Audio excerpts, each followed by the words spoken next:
Now there are two topics which is related to DFT કે જે અહીંયા આપણે જોવાના છે, right? First is balancing in DFT. Balancing in DFT already મેં તમને explain કરેલું છે, right? અહીંયા મેં ખાલી એનું brief description લખેલું છે, right? Now what is the concept of balancing states? Balancing states means કે જેટલા પણ incoming flows પ્રોસેસમાં આવે છે અને પ્રોસેસમાંથી જેટલા પણ આઉટગોઈંગ ફ્લોઝ છે, રાઈટ, એ બધા લેવલ ટુ લેવલ પ્રિઝર્વ થવા જોઈએ. અગેન આઈ રિપીટ, એ બધા લેવલ ટુ લેવલ પ્રિઝર્વ થવા જોઈએ. મીન્સ તમે ઝીરો લેવલ ડીએફડીની અંદર, ફોર એક્ઝામ્પલ, સિસ્ટમની અંદર સપ્લાયર પાસેથી 6 એરો આવે છે અને સપ્લાયર 6 એરોઝ ટોટલ થાય છે, જેમાંથી ઇનપુટના 3 એરોઝ છે અને આઉટપુટના 3 એરોઝ છે. તો એ સેમ વસ્તુ તમારે લેવલ 1 ની અંદર કશે ને કશે મેન્ટેન થવી જોઈએ, રાઈટ, કે સપ્લાયર પાસે 6 એરોઝ માંથી 3 એરોઝ એઝ એન ઇનપુટ હશે અને 3 એરોઝ આઉટપુટ હશે. લાઇકવાઇઝ લેવલ 0 ની અંદર તમે કસ્ટમરને જોશો તો 1 એરો એઝ એન ઇનપુટ છે અને 1 એરો આઉટપુટ છે.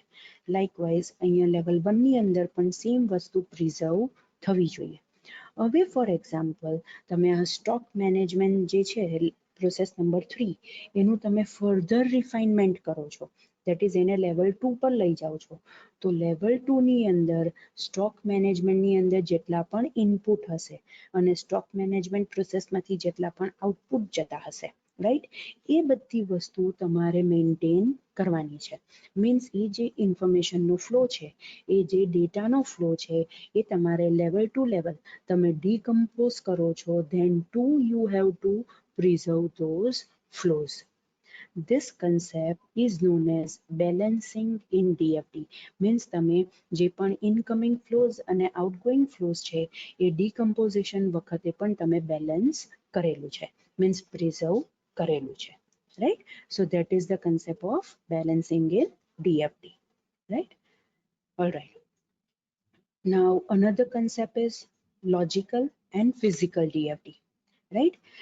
There are two different kinds of DFD, right? That is logical DFD and physical DFD. આપણે જે અત્યાર સુધી જોયું that is physical DFD, right? કે જેના અંદર આપણે શું બતાવીએ છીએ કે how the system will be implemented, right? એ વસ્તુ આપણે physical DFD ની અંદર રિપ્રેઝેન્ટ કરીએ છીએ. That is how the system will be implemented. કેવી રીતે સિસ્ટમ ઇમ્પ્લિમેન્ટ થશે એ આપણે જે DFD ની અંદર રિપ્રેઝેન્ટ કરીએ છીએ, that kind of DFD is known as physical DFD, right. અને જો આપણે લોજિકલ ડીએફડીની વાત કરીએ તો લોજિકલ ડીએફડી શેની ઉપર ફોકસ કરે છે? બિઝનેસ અને how the business operates. Means overall જે આખો બિઝનેસ છે એનું જો આપણે ડીએફડી બનાવીએ તો એને આપણે લોજિકલ ડીએફડી કહીશું, જેના અંદર આપણે શું બતાવીશું કે બિઝનેસની અંદર કઈ કઈ ઇવેન્ટ્સ થાય છે, એ ઇવેન્ટ્સ કયા ડેટાને યુઝ કરે છે, રાઈટ, અને એ ઇવેન્ટ્સ કયા ડેટા પ્રોડ્યુસ કરે છે, રાઈટ. મીન્સ આખા બિઝનેસને રિપ્રેઝેન્ટ કરતું જો આપણે ડીએફડી બનાવીએ then that is known as logical ડીએફડી.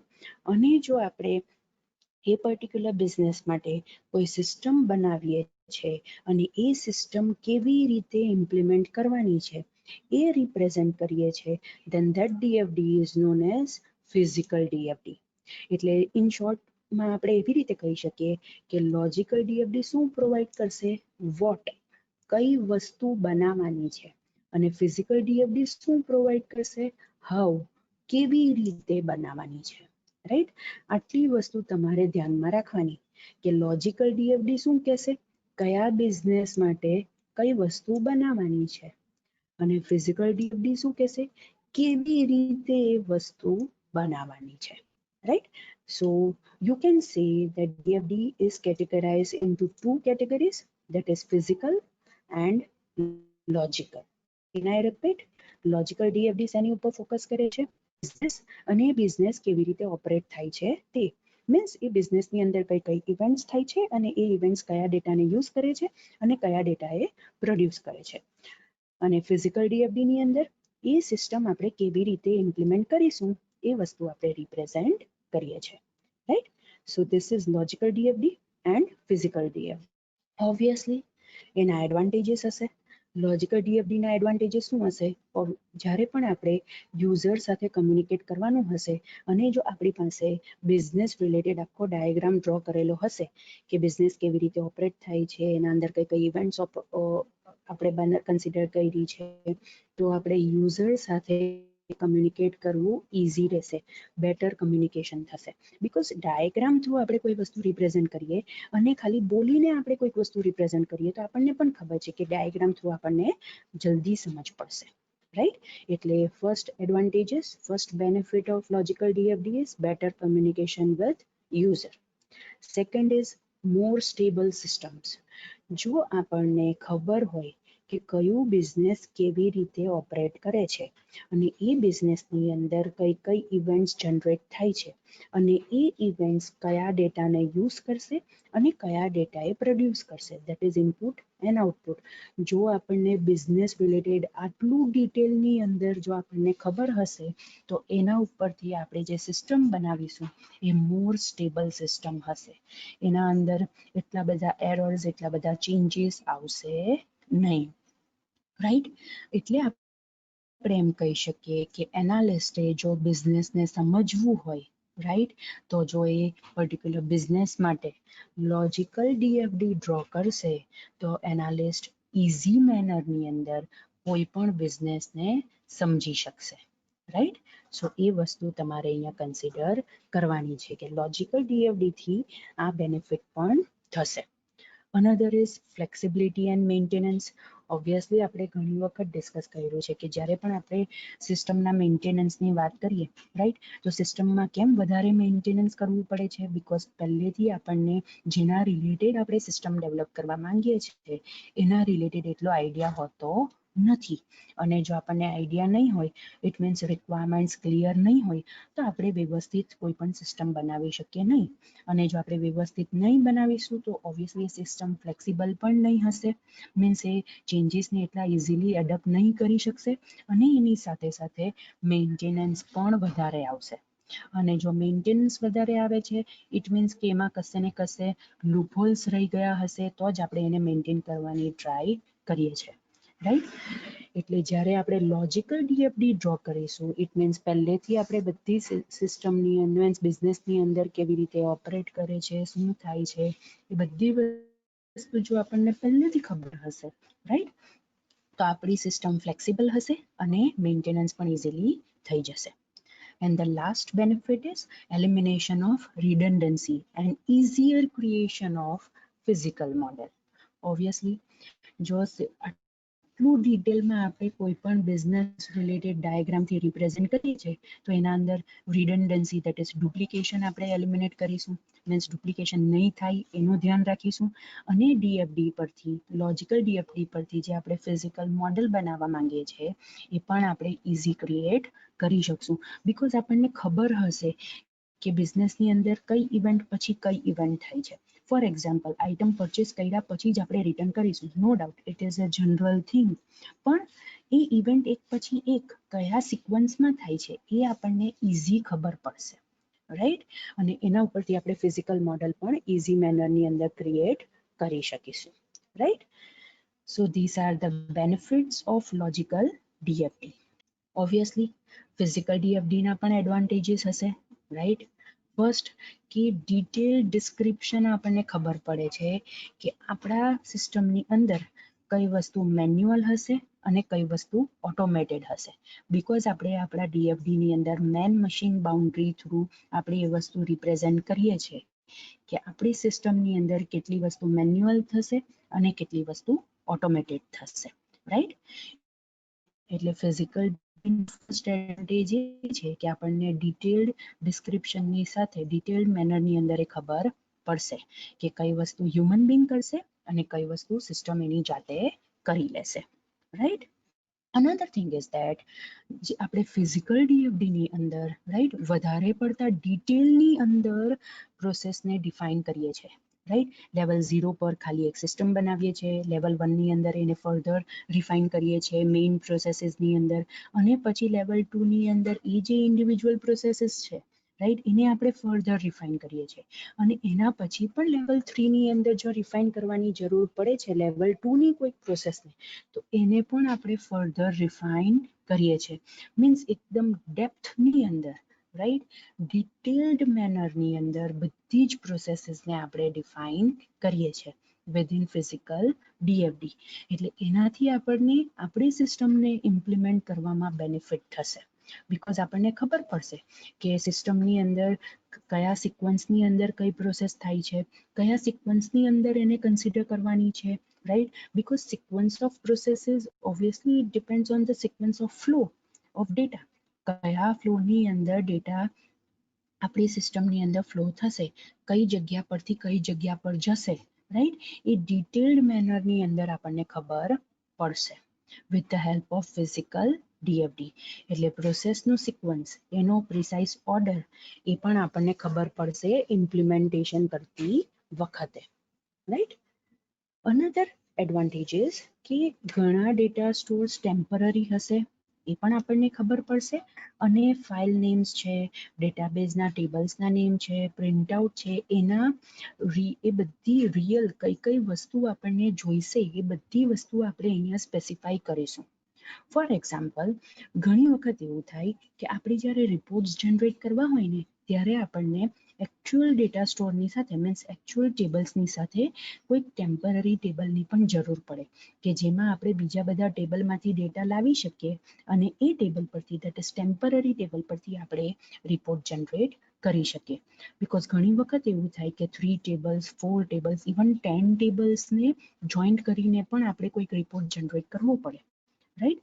તો એવી જગ્યા પર આપણે ટેમ્પરરી ટેબલનો યુઝ કરી શકીએ કે 10 ડિફરન્ટ ટેબલ્સ પરથી એકોર્ડિંગ ટુ ધ ક્રાઇટેરિયા એમાંથી આપણે રિપોર્ટ લાવીશું, ટેમ્પરરી ટેબલની અંદર ઇન્સર્ટ કરીશું અને પછી એ ટેમ્પરરી ટેબલમાંથી, ટેમ્પરરી ડેટા સ્ટોરમાંથી આપણે રિપોર્ટ જનરેટ કરીશું, રાઈટ. તો આપણને આ ફિઝિકલ ડીએફડી પરથી એ પણ ખબર પડશે કે કયા કયા ટેમ્પરરી ડેટા સ્ટોર છે અને એની સાથે સાથે આપણે એ પણ સ્પેસિફાઈ કરી શકીશું કે ડેટાબેઝના ટેબલ્સ, પ્રિન્ટઆઉટ્સ, રાઈટ, ફાઇલ, એના રિયલ નેમ શું છે એ પણ આપણને આ જગ્યા પરથી જ ખબર પડી જશે, રાઈટ.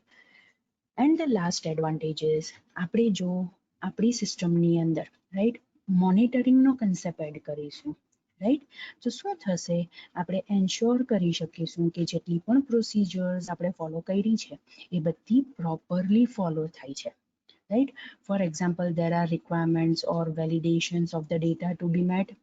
જ્યારે પણ આપણે કોઈકની એન્ટ્રી કરીએ છીએ, એડિટ કરીએ છીએ, ડિલીટ કરીએ છીએ, ઇન શોર્ટ જ્યારે પણ આપણે કોઈ પણ ડેટાને પ્રોસેસ કરીએ છીએ, રાઈટ, તો એના અંદર આપણે એને વેલિડેશન કરવું પડે, વેરિફિકેશન કરવું પડે, રાઈટ. હવે જો આ બધી જ વસ્તુ આપણે ડીએફડીની અંદર ડિટેલ્ડ મેનરની અંદર સ્પેસિફાઈ કરીએ છીએ, રાઈટ, તો શું થશે, ઓબ્વિયસલી એ જગ્યા પરથી આપણને ખબર પડશે કે આપણે જે પ્રોસિજર ફોલો કરી છે તે પ્રોપર ફોલો કરી છે કે નહીં. બીકોઝ ફોર એક્ઝામ્પલ, તમે કોઈક ડેટાને પ્રોસેસ કરવા માંગો છો, એ ડેટા પહેલા વેલિડેટેડ ડેટા હોવા જોઈએ તો આગળ પ્રોસેસ કરવાની જરૂર છે. હવે જો ડેટા વેલિડેટેડ ડેટા જ નથી અને તમે પછી એને વેરીફાઈ કરો તો વેરિફિકેશનની અંદર તમે જે ટાઈમ વેસ્ટ કરો છો એની કોઈ જ જરૂર નથી, બીકોઝ જ્યારે એ ડેટા વેલિડેટેડ ડેટા જ નથી, મીન્સ વેલિડેશન્સ જ એણે પાસ નથી કર્યું તો વેરિફિકેશનની શું જરૂર છે, right. So that is the thing કે આપણે ફિઝિકલ ડીએફડી પરથી ડિપિક્ટ કરી શકીએ છીએ કે આપણે જે પ્રોસિજર ફોલો કરી છે, રાઈટ, એ પ્રોસિજર પ્રોપરલી ફોલો થાય છે કે નથી થતી અને એ જ વસ્તુ આપણે ફિઝિકલ ડીએફડી પરથી ડિપિક્ટ કરી શકીએ, right.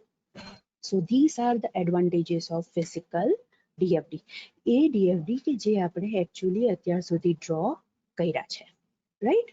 Alright, now logical DFD અને ફિઝિકલ ડીએફડી ની વચ્ચે આઈધર યુ કેન સે કે એના કોમન ફીચર્સ કયા છે, ક્યાં તો તમે એવું પણ કહી શકો કે એના વચ્ચે ડિફરન્સ શું છે. આ સેમ સ્લાઇડને તમે 2 અલગ અલગ વેઝમાં એને ઇન્ટરપ્રેટ કરી શકો છો. કોઈ તમને એમ કે કોમન ફીચર્સ તમે મને કહો લોજિકલ અને ફિઝિકલ ડીએફડીના, તો પણ આ જ સ્લાઇડ પરથી તમે કહી શકો અને ડિફરન્સ કહેવાનો કે તો પણ તમે આ જ સ્લાઇડ પરથી તમે એને કહી શકશો, right. So the first common feature is dependent on what the model depicts. Right. Logical DFD શું ડિપિક્ટ કરે છે, મીન્સ શું ડિટરમાઇન કરે છે, અને ફિઝિકલ ડીએફડી શું ડિટરમાઇન કરે છે. આ વસ્તુ તો આપણને એની ડેફિનેશન પરથી જ ખબર પડી જાય છે કે logical model that is logical DFD શું ડિટરમાઇન કરે છે કે બિઝનેસ કેવી રીતે ઓપરેટ થશે, અને ફિઝિકલ ડીએફડી શું કહેશે આપણને કે સિસ્ટમ આપણે કેવી રીતે ઇમ્પ્લિમેન્ટ કરીશું. Right. So this is the difference, ક્યાં તો this is the common feature. Right, કે લોજિકલ ડીએફડી બિઝનેસ કેવી રીતે ઓપરેટ થાય છે એ આપણને કહેશે, અને ફિઝિકલ ડીએફડી આપણને શું કહેશે કે આપણે આપણી સિસ્ટમને કેવી રીતે ઇમ્પ્લિમેન્ટ કરી શકીશું. રાઈટ. ઓકે. હવે વોટ પ્રોસેસીસ રિપ્રેઝેન્ટ, લોજિકલ શું રિપ્રેઝેન્ટ કરે છે અને ફિઝિકલ શું રિપ્રેઝેન્ટ કરે છે. જો આપણે લોજિકલ ડીએફડીની વાત કરીએ તો એના અંદર પ્રોસેસ કયા ટર્મ્સમાં હશે, બિઝનેસ એક્ટિવિટીઝના ટર્મ્સમાં હશે. મેં તમને કીધું બિઝનેસની ઇવેન્ટ્સ એ રિપ્રેઝેન્ટ કરે છે. રાઈટ. તો બિઝનેસની એક્ટિવિટીઝના ટર્મ્સમાં પ્રોસેસીસ હશે લોજિકલ ડીએફડીની અંદર, અને એ જ વસ્તુ ફિઝિકલ ડીએફડીની અંદર કેવી રીતે હશે, તો કે પ્રોગ્રામ્સ છે, મોડ્યુલ્સ છે, મેન્યુઅલ પ્રોસિજર્સ છે, મેન મશીન બાઉન્ડરી થ્રુ આપણે જે બતાવીએ છીએ તે. રાઈટ. એ બધી વસ્તુ ઇન ટર્મ્સ ઓફ પ્રોસેસ હશે ફિઝિકલ ડીએફડીની અંદર. Right. Okay. Third, what the data store represent, logical ડીએફડીની અંદર જ્યારે આપણે કોઈ ડેટા સ્ટોર લઈશું તો એ શું રિપ્રેઝેન્ટ કરશે, collection of data regardless how the data are store, કેવી રીતે ડેટા સ્ટોર થાય છે એ કોઈ મેટર નથી કરતું લોજિકલ ડીએફડીની અંદર. ખાલી ડેટા સ્ટોર શું રિપ્રેઝેન્ટ કરશે કે એ ડેટાનું કલેક્શન છે.